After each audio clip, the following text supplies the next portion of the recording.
Hello and welcome to the ARBV's three-part video series on the Board and the Architects Act 1991. This video will cover the Victorian Architects Code of Professional Conduct.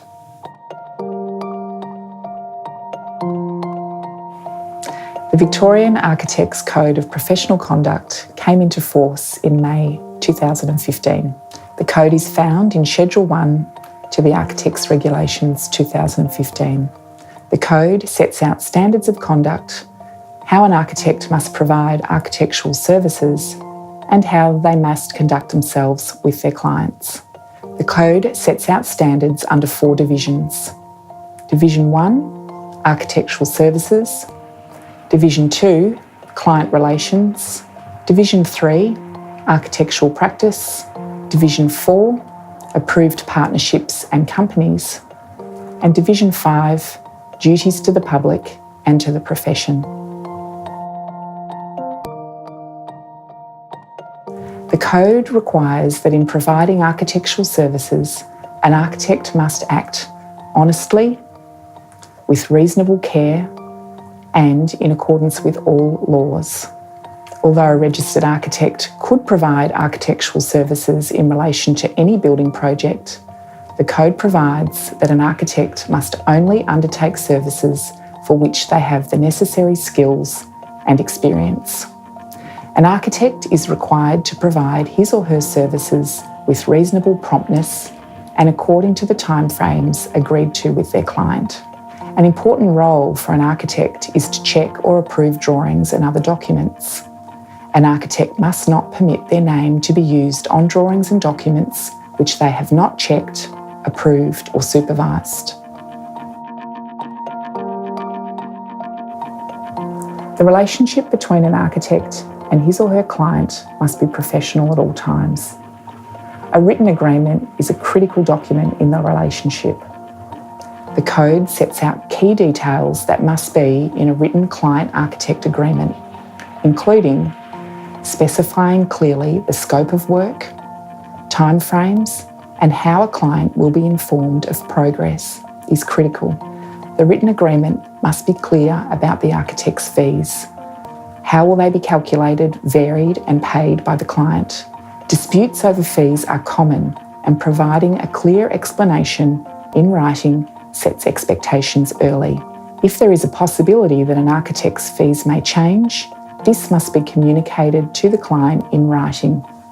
If there is a change in the agreement affecting the scope of services or the architect's fees, a new document incorporating the changes must be issued to the client. Regular statements of fees must be issued to the client, and the fees must not exceed the fees set out or anticipated in the written agreement.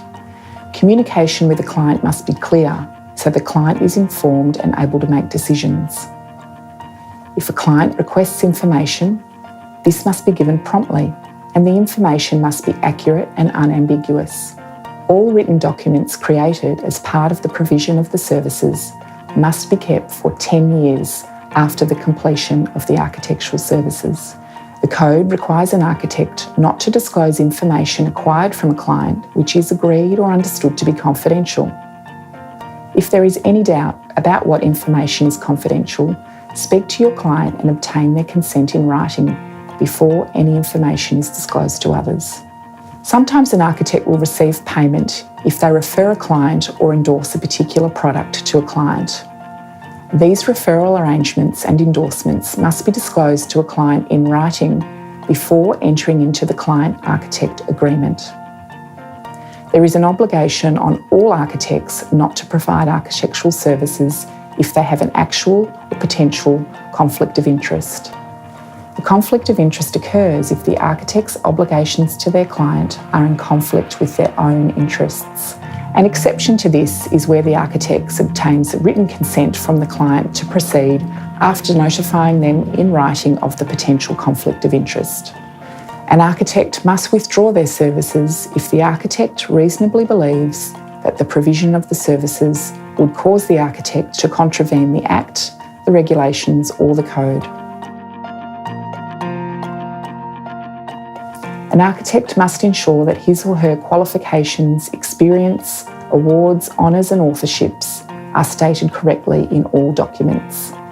An architect's name and contact details must be represented accurately on stationery, signboards, public notices and in publications. If an architect is a partner in an approved partnership or a director in an approved company, the architect must ensure that the partnership or company complies with its obligations under the Code.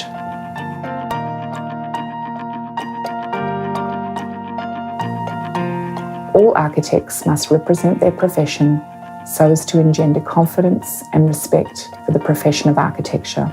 This requires all architects to maintain standards of integrity on behalf of their profession. Complying with the Code is mandatory. Any breach of the Code is deemed to be unprofessional conduct and is a ground for disciplinary inquiry. The Code provides helpful guidance to all registered architects. If followed closely, the interests of consumers will be protected, disputes with clients will be minimised, and the profession of architecture will remain valued by the community.